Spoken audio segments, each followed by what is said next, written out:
भाई आज मैं स्टॉक मार्केट का एक बहुत बड़ा झूठ को एक्सपोज करने वाला हूं और ये जो झूठ है ना हर इन्वेस्टर को सिखाया जाता है। प्रॉफिट बढ़ रहा है मतलब स्टॉक अच्छा है। भाई अगर ये सच होता ना तो एशियन पेंट का प्रॉफिट देखो 2021 में 4800 था और वहां से बढ़ते बढ़ते 7200 हो गया है। लेकिन 2021 के बाद से यानी कि पिछले 5 साल में ये स्टॉक एक भी रिटर्न नहीं दिया। 2021 में यहाँ पर था, आज भी देखो यहीं पर है। और बात सिर्फ एशियन पेंट का नहीं है, विप्रो में भी देखो। विप्रो में ऑपरेटिंग प्रॉफिट 2021 में 14,000 था, वहां से 16,000 बढ़ते बढ़ते आज 18,200 के पास पहुंच गया है। बट विप्रो का पिछले 5 साल का डाटा देखो, 2021 में 363 रुपए था और आज 186 रुपए है, जबकि प्रॉफिट में कोई लॉस नहीं आया है। सेम कहानी एचडीएफसी का भी है। एचडीएफसी का प्रॉफिट देखो 2021 में 31,000 करोड़ था और आज देखो 82,000 पहुंच गया, लगभग 3 गुना हो चुका है। बट शेयर का प्राइस देखो 2021 में 740 रुपए के आसपास था और आज भी देखो 735 रुपए के आसपास ही है। भाई इन तीनों कंपनीज में क्या देखा, प्रॉफिट लगातार बढ़ रहा है बट इन्वेस्टर को पिछले 5 साल में एक भी रिटर्न नहीं मिला। भाई अभी तक हम लोग क्या देखे, कंपनी का प्रॉफिट बढ़ रहा था बट स्टॉक में एक भी रिटर्न नहीं मिला। फंडामेंटली सबको एनालिसिस करना जानता है। एक तो स्टॉक का पी देखना चाहिए, मीडियन पी से हमेशा कंपेयर करना। मीडियन पी आपको नीचे आएगा तो यहाँ पे देखना, यहाँ पे पी रेशियो पे क्लिक करना और यहाँ पे मीडियन पी है, ठीक है। कोई भी स्टॉक अपने मीडियन पी से नीचे है तभी वहां पे इन्वेस्ट करने के बारे में सोचना, ठीक है। इससे अगर मीडियन पी से ऊपर है तो उसको अवॉइड करना, ठीक है। दूसरी चीज, उसका क्वार्टर रिजल्ट इंप्रूव होते रहना चाहिए। पिछला 3 साल का क्वार्टर रिजल्ट में दिखाता है तो उसका सेल्स वगैरह इंप्रूव होते रहना चाहिए, ऑपरेटिंग प्रॉफिट इंप्रूव होते रहना चाहिए और नेट प्रॉफिट इंप्रूव होते रहना चाहिए, ठीक है। और थर्ड चीज क्या है ना, समझो एक बात को, प्रॉफिट लॉस। कंपनी का सेल्स तो एकदम लगातार बढ़ते रहना चाहिए, ये बहुत इंपॉर्टेंट है। सेल्स को इग्नोर कभी मत करना। हाँ, कभी कभी क्या होता है, सेल्स तो बढ़ रहा है बट प्रॉफिट नहीं बढ़ रहा होता है, नेट प्रॉफिट नहीं बढ़ रहा होता है। तो इस केस में क्या करना है ना, देखो अगर सेल्स भी बढ़ रहा है, प्रॉफिट भी बढ़ रहा है, नेट प्रॉफिट भी बढ़ रहा है तो बहुत अच्छी बात है। बट कभी कभी क्या होता है ना भाई, सेल्स बढ़ रहा होता है बट नेट प्रॉफिट और ऑपरेटिंग प्रॉफिट नहीं बढ़ रहा होता है, तो घबराने का बात नहीं। अब ये जज मत कर लेना कि ये कंपनी खराब है, कंपनी का प्रॉफिट गिर रहा है मतलब कंपनी खराब है। कि अगर कंपनी का सेल्स बढ़ रहा है और प्रॉफिट गिर रहा है तो आप लोग को आ जाना है बैलेंस शीट पर। बैलेंस शीट में देखना है फिक्स एसेट। फिक्स एसेट को बहुत लोग इग्नोर करता है या फिर बहुत नया इन्वेस्टर इसको देखता भी नहीं है, बट फिक्स एसेट बहुत इंपॉर्टेंट होता है इन्वेस्टिंग के नजरिया से।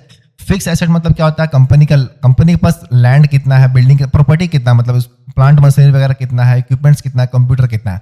भाई अगर ये सब बढ़ रहा है इसका मतलब कंपनी आने वाले टाइम पे ग्रोथ करेगा, अपने आप को एक्सपैंड करेगा, ठीक है। इसलिए फिक्स एसेट को देखना बहुत जरूरी है। तो यहाँ पे देखो कंपनी का फिक्स एसेट अगर लगातार बढ़ रहा है यानी कि बहुत अच्छा बात है, ठीक है। और यहाँ पे एक दो टर्म और सा, एक रिजर्व हो गया, बोरोइंग हो गया, तो रिजर्व बढ़ते रहना चाहिए, ठीक है।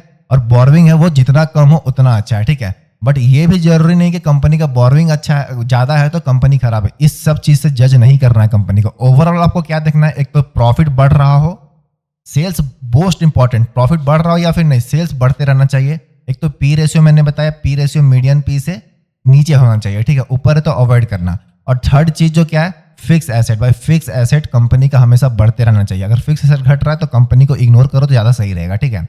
और सबसे लास्ट इंपॉर्टेंट जो मैं देखता हूं, इन्वेस्टर, एक तो प्रोमोटर्स, एफआईआईस और डीआईएस, ये तीनों का स्टेक कम से कम तीनों का मिला के लगभग 75 to 80% होना चाहिए मिनिमम। ज्यादा है तो और अच्छा बात है। जैसे कि प्रोमोटर्स का 72 है, एफआईआईस का 8% है, डीआईएस का 5% है और तीनों को सम करेंगे तो लगभग 85% होगा, ठीक है। तो एक बहुत अच्छा साइन है। और पब्लिक मतलब हम और आपके जैसे इन्वेस्टर, पब्लिक जितना कम हो उतना बढ़िया है, क्योंकि कोई भी नेगेटिव न्यूज आता है या फिर क्रैश होता है ना तो सबसे पहले पब्लिक ही भागता है। इसलिए अगर स्टॉक में पब्लिक जितना कम इन्वेस्ट किया उतना अच्छी बात है, ठीक है। तो देखो मैंने अभी तक फंडामेंटल में क्या क्या बताया, एक पी रेशियो देखना है, एक प्रॉफिट लॉस देखना है, एक फिक्स एसेट देखना और एक कंपनी का शेयर होल्डिंग पैटर्न देखना है कि कंपनी का प्रोमोटर्स वगैरह कितना है, नहीं है, ठीक है।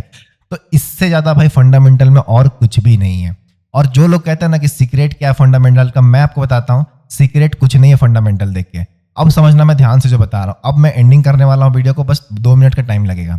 देखो भाई फंडामेंटल में कोई सीक्रेट नहीं है और आप सिर्फ फंडामेंटल देख के कंपनी के ऊपर कभी इन्वेस्ट नहीं कर सकते हो, वरना Asian paint, HDFC bank, Wipro, Infosys, ये सब कंपनी के जैसे हाल हो सकता है। मैंने स्टार्टिंग में क्या दिखाया था, ये सब कंपनी का प्रॉफिट वगैरह बढ़ रहा था बट कोई रिटर्न नहीं दिया है। क्यों? क्योंकि इन्वेस्टिंग करने के लिए आपको सिर्फ फंडामेंटल नहीं देखना है। और एक सबसे बड़ा मिथ आप लोग इस दिमाग से हटा लो, फंडामेंटल में भाई कोई भी सीक्रेट नहीं है। बस जो जनरल है ना, प्रॉफिट लॉस बढ़ते रहना चाहिए, कंपनी का डेप्ट कम होते रहना चाहिए और शेयर होल्डिंग पैटर्न में प्रोमोटर्स, एफआईआईस, डीआईएस का स्टेक अच्छा होना चाहिए। इससे ज्यादा भाई फंडामेंटल का कोई भी सीक्रेट नहीं है। और एक लास्ट चीज, हाँ, पी रेशियो भी देखना बहुत इंपॉर्टेंट है। पी रेशियो मीडियन पी से नीचे होना चाहिए, ठीक है ना।